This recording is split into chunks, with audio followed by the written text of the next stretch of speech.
गोटे प्रश्न क्षमता बड़ ना बुद्धि।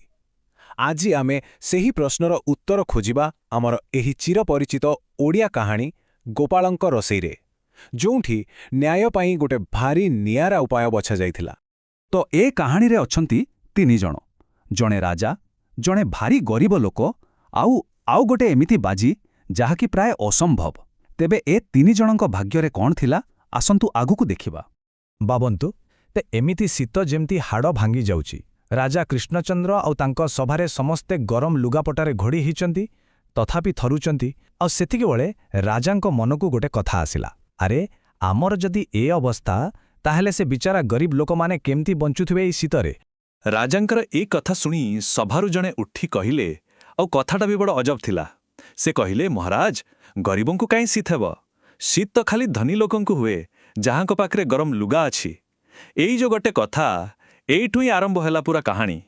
ए कथा शुणी राजा कहिले, हौ ताहले एहार गोटे परीक्षा हेई जाऊ। आउ से एक एमिति चैलेंज देले जहा बहुत विपदपूर्ण थिला। से कहिले, जे राजबाटी पोखरीर सेई बरफ भली ठंडा पानी रे राति सारा बेक पर्यंत बुड़ी रही पारिबो, ताकू एक बड़ पुरस्कार मिलिबो। आउ जानिछंती से पुरस्कार कौन थिला? पूरा 100 टंका। से समय रे 100 टंका माने बहुत किछि। जणे गरीब लोकर तो भाग्य बदली जीव। तो एते बड़ पुरस्कार कथा शुणी जणे गरीब लोक आगुकू बाहरी आसिले। तांको भल भाबरे जणा थिला जे एइटा मृत्युस खेलिबा भली, किंतु कौन करिबे, पेटर भोक आगरे सबु डर हार मानिगला। आउ तापरे आसिला सेई भयंकर राति। संध्या हेउ हेउ से लोकटी सेई बरफ पानी रे पसिगले। अधा राति बेलुकू तो देहटा सुखिला पत्र भली थरु थाए। हेले से दुईटा जिनसकू आखि आगरे रखिथिले। गोटे हेला सेई 100 टंका, आउटी हेला राजबाटीरु दिसुथिबा सेई दीपर आलुओ। बस सेही आशारे से कोनोसी मते रातिटा पाहिदेले। सकाळ हेला, लोकटीर देह थरु थाए, किंतु मनरे खुशी आउ आशा। से सीधा पहुंचिले राज दरबार रे निज पुरस्कार नबा पाई। भाबुथिले, बास हाजिटो मो दुख सरिला। हेले दरबार रे तांकर सरल कथा ही तांको पाई शत्रु पालटी गला।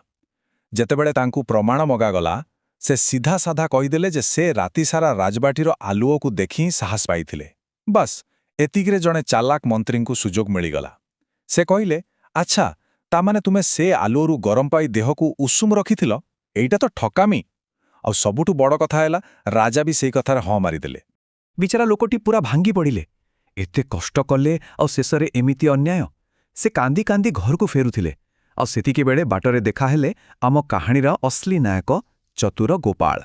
गरीब लोकटिठु सबु कथा शुणी सारी गोपाल तांकु कहिले, व्यस्त हुआंतुनि, आपण घरकु जाई खाली मोते आशीर्वाद करंतु, देखिबे मु केमिति राजांकठो से टंका आदाय करुछि।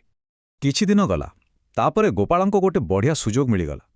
कौन हेला ना, नवाबंकर जणे मंत्री राज दरबारकु आसिले। राजा तांकर स्वागत सत्कार पाई गोपालंकु डकाइले, किंतु गोपाल तो निज योजनारे थिले। से ठीक समयर सेठारु खसीगले। एपटे राजा व्यस्त होई तांको खोजिबाकु लागिले। राजांक लोक जेतेबेले गोपालंक घरे पहुंचिला, से जहा देखिला सेथिरे तार मुंड काम कलानी। गोपाल कौन करिसंती ना, अगणारे गोटे लंबा बाउंस पोतिचंती, तारी उपरे गोटे भात हांडी टंगेइचंती, आउ पूरा तळे बसी गोटे छोट निया जाळुचंती, आउ कहुचंती भात रांधुछि। एमिति अजब कथा शुणी राजा कृष्णचंद्रंकु आउ विश्वास हेलानी। से निजे सत कौन जानिबा पाई मंत्री मानंकु सांगरे धरी सीधा गोपालंक घरे पहुंचीगले।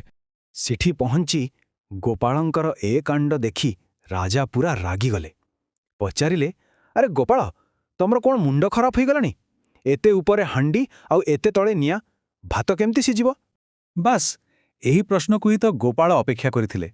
से बड़ शांत भावरे कहिले, महाराज ए दूरता कौन राजबाटी आलुओ आउ पोखरी ठालु बेसी?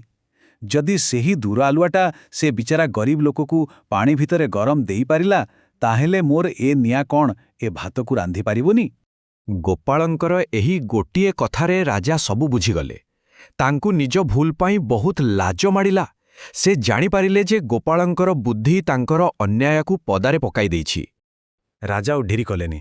से सांगे सांगे से गरीब लोकटिकु डकेइले, आउ तांकु खाली 100 टंका नुहे, बरं तार 2 गुण माने 200 टंका पुरस्कार देले। शेषरे न्याय मिलिला, आउ बुद्धिर ही जिथिला।